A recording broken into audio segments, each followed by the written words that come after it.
The syringe was already empty when physician Xylith Crane realized the mistake. Her three-fingered hand trembled as she stared at the injection site on the human's arm, watching the translucent skin turn an alarming shade of purple around the puncture wound. The medication she had just administered, Vinatral-9, a standard broad-spectrum antibiotic used throughout the Galactic Medical Consortium, was spreading through his bloodstream at this very moment. In any other species, it would reduce inflammation and fight infection within minutes. In humans, according to the medical database she should have consulted first, it was absolutely lethal. What have I done? The words escaped her mouth in her native tongue, a series of harmonic tones that her translator failed to render into standard. The human Garrett Ashford, according to his medical chart, lay unconscious on the examination table. He had been brought to the medical bay of Station Kepler 7 3 hours ago after an industrial accident in the mining sector. Multiple contusions. Fractured ribs. A severe laceration across his back that had required 37 staples. Nothing life-threatening, or so the initial assessment had indicated. Until she had injected him with poison. Physician Crane? Ordinal Vespa, the nurse assisting her, moved closer with concern evident in the arrangement of her facial tentacles. Is something wrong? The patient's vital signs are becoming erratic. Xylith forced herself to look at the monitors. Garrett's heart rate was climbing. 142 beats per minute. 156, 170. His blood pressure spiked and dropped in violent oscillations. Temperature rising rapidly. Every indicator screamed systemic shock. I need you to clear this room, Xylith said, her voice steady despite the panic clawing at her internal organs. Now. Get Director Thross. Tell him we have a medical emergency classification Omega. Vespa's tentacles went rigid. Classification Omega. Terminal patient. No expected recovery. But he was stable, Vespa protested. The injuries were severe but manageable. What happened? I made an error. The admission tasted like ash in Xylith's mouth. I administered Vinatral-9 without checking species compatibility. The human immune system cannot process the compound. It triggers a cascade failure of multiple organ systems. Vespa made a sound of horror. How long does he have?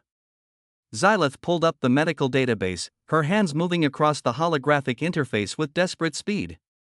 The entry for humans and Vinatral-9 compatibility filled the screen, and the text confirmed her worst fears. The literature says most humans enter cardiac arrest within 11 to 14 minutes of exposure, she said quietly. There is no antidote. There is no treatment protocol. Humans do not survive this. She had killed him. This alien, this strange bipedal creature from the distant world called Earth, had survived a mining explosion, had endured emergency surgery, had fought to stay alive through pain that would have killed most species. And she had ended his life with a single thoughtless injection. I will get the director, Vespa said, backing toward the door. And I will prepare the deceased notification protocols. Xylith barely heard her leave. She was staring at Garrett Ashford's face, watching the color drain from his skin. Humans were odd-looking creatures by galactic standards. Bilateral symmetry. Forward-facing eyes. A disproportionately large cranium housing a brain that seemed to run far hotter than was efficient. Their bodies were fragile, susceptible to temperature extremes, vulnerable to radiation exposure, prone to infection from the smallest wounds. And yet they had spread across dozens of worlds in just 3 generations. They built stations in hostile environments. They took jobs that other species considered too dangerous. They laughed in the face of risks that would paralyze more sensible civilizations. Now this one was going to die because she had been careless. The monitors shrieked as Garrett's heart rate hit 198 beats per minute. His body began to convulse, muscles spasming as the Vinatral-9 attacked his nervous system. Xylith moved on instinct, grabbing restraints to prevent him from injuring himself further. But as she secured his arms and legs, she knew she was only delaying the inevitable. Director Quellen Thross arrived within minutes, his massive frame filling the doorway. He was a Kathrani like Xylith, but older and far more experienced. His four eyes scanned the monitors and his expression darkened. "Tell me this is not what I think it is," he said. "I administered Venatral 9 to a human patient," Xylith said, forcing herself to meet his gaze. "I did not verify species compatibility. The error is entirely mine." Thras closed his eyes. "How long has the medication been in his system?" 6 minutes and 40 seconds. "Then he has perhaps 8 minutes remaining." Thras moved to the opposite side of the examination table, studying Garrett's convulsing form. "I have seen this before. 20 years ago, on the medical station at Praxis 4. A human child was given Venatral 9 by accident. The death was not peaceful." Xylith felt her respiratory organs constrict.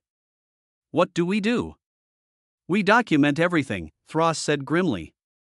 "We ensure that this mistake is recorded so that it never happens again. And we notify the human's next of kin that their family member died due to medical malpractice. You will likely face criminal charges. The consortium takes poisoning very seriously, even when accidental." "I understand."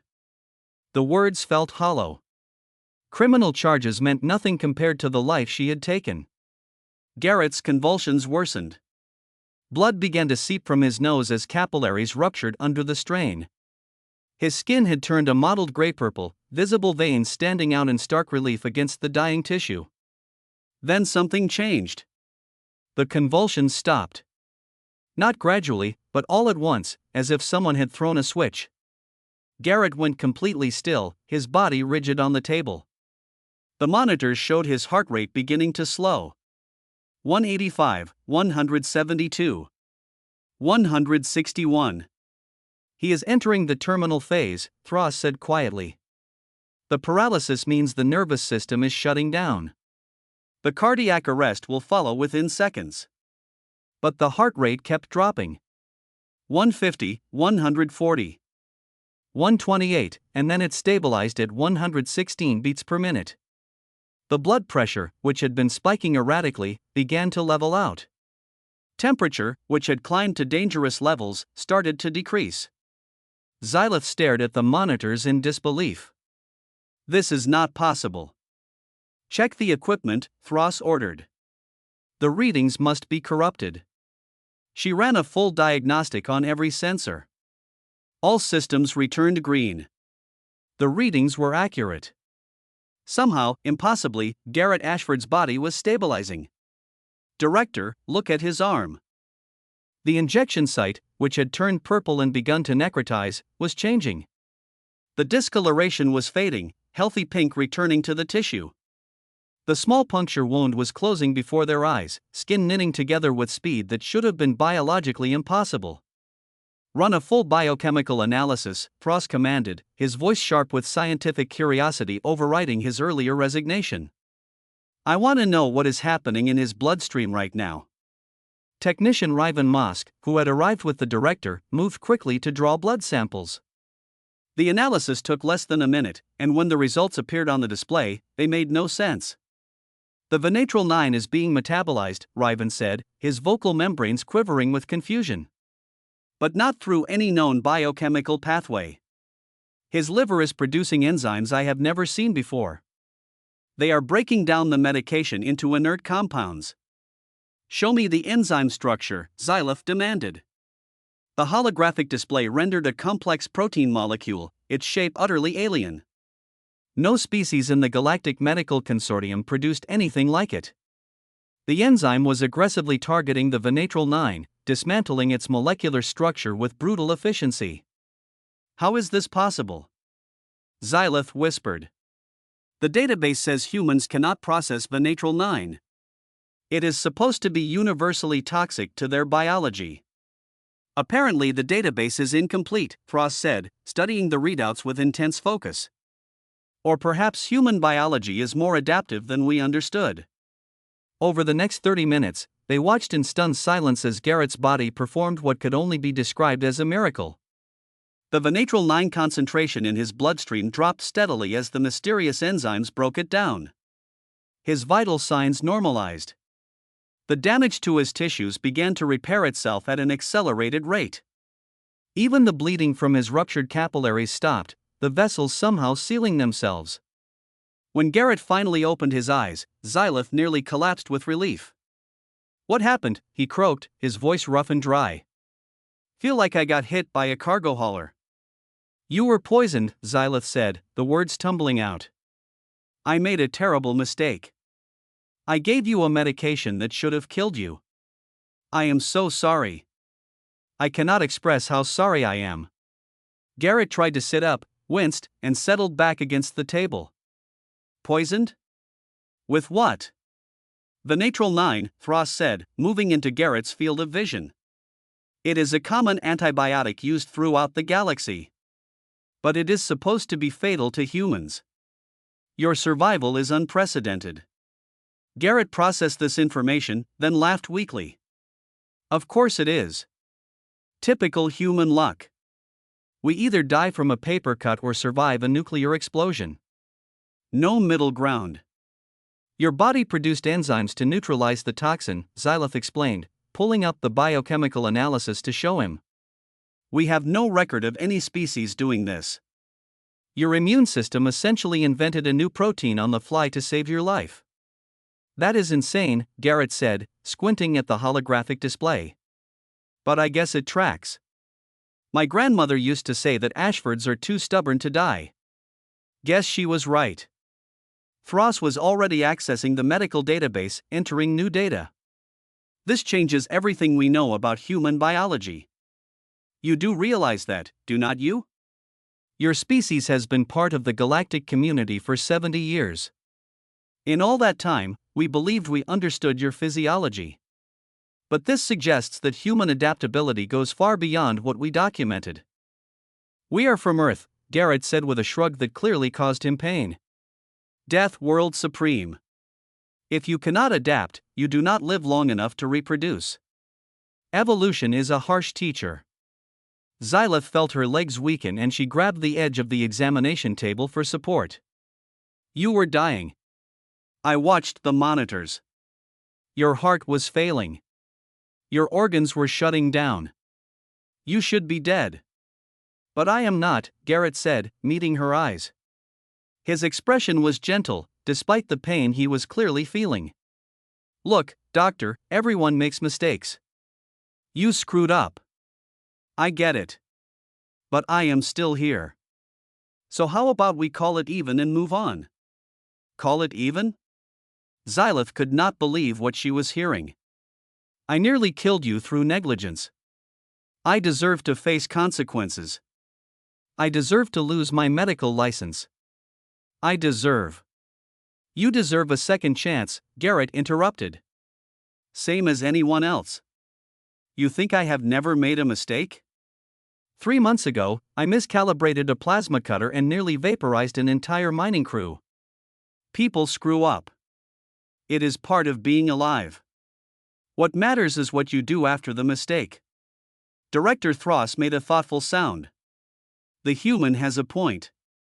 Physician Crane, you made an error. A serious one. But the patient survived due to factors beyond your control or knowledge. I will have to report this incident, but I will also note that you took immediate action and that the patient does not wish to pursue charges." "I do not wish to pursue charges," Garrett confirmed. "I just want to get out of this medical bay and back to work. The mining quota is not going to fill itself." "You are not going anywhere for at least 48 hours, Xylith said firmly, her medical training overriding her guilt. "Your body just performed a biological miracle. We need to monitor you to ensure there are no delayed effects." "Fine," Garrett grumbled. "But I want real food.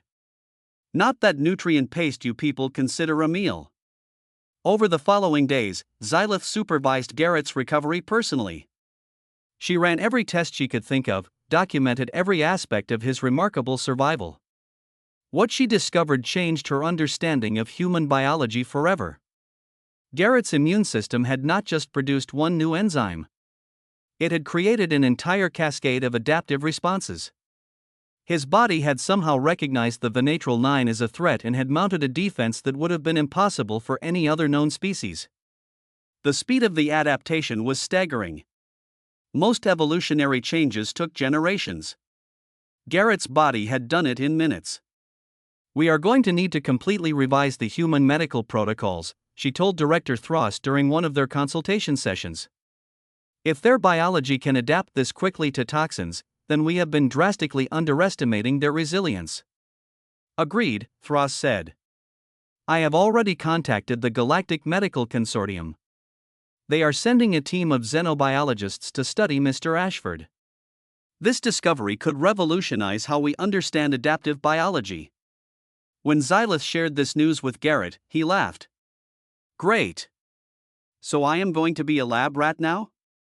"A very important lab rat," she said with what she hoped was a reassuring tone. "Your survival could save countless lives.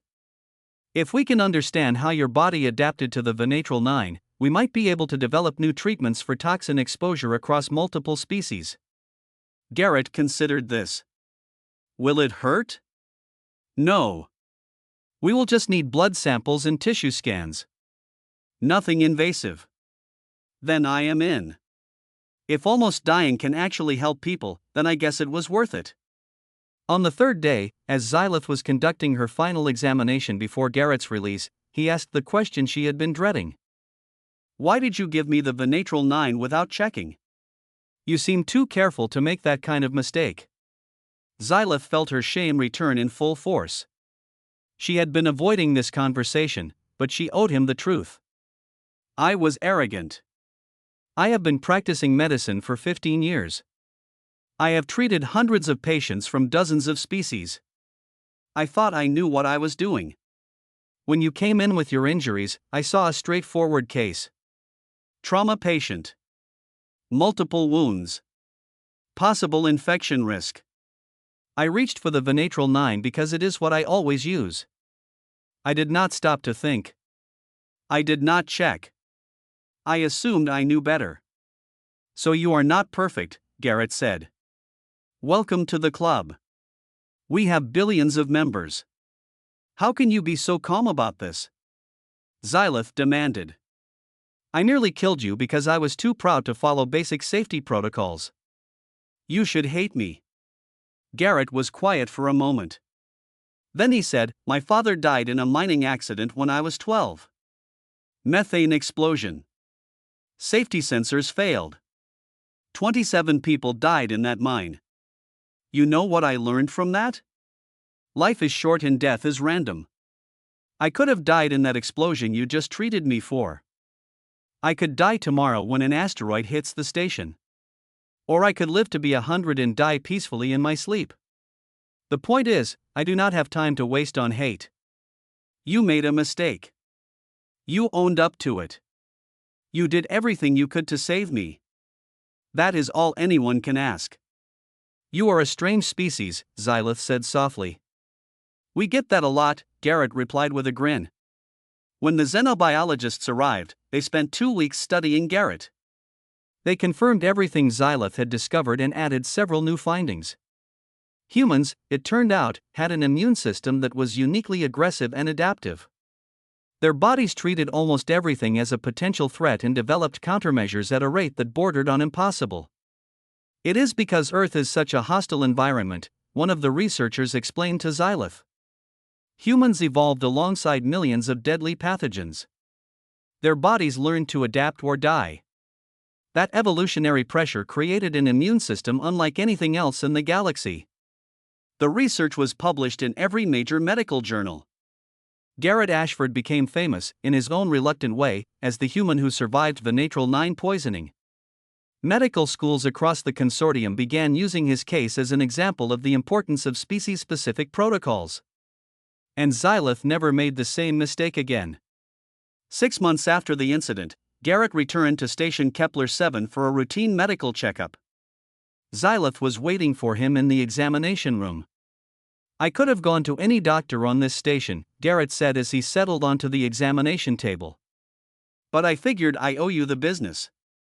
"You do not owe me anything," Xylith said, though she was touched by the gesture. "Sure I do. You taught me something important that day.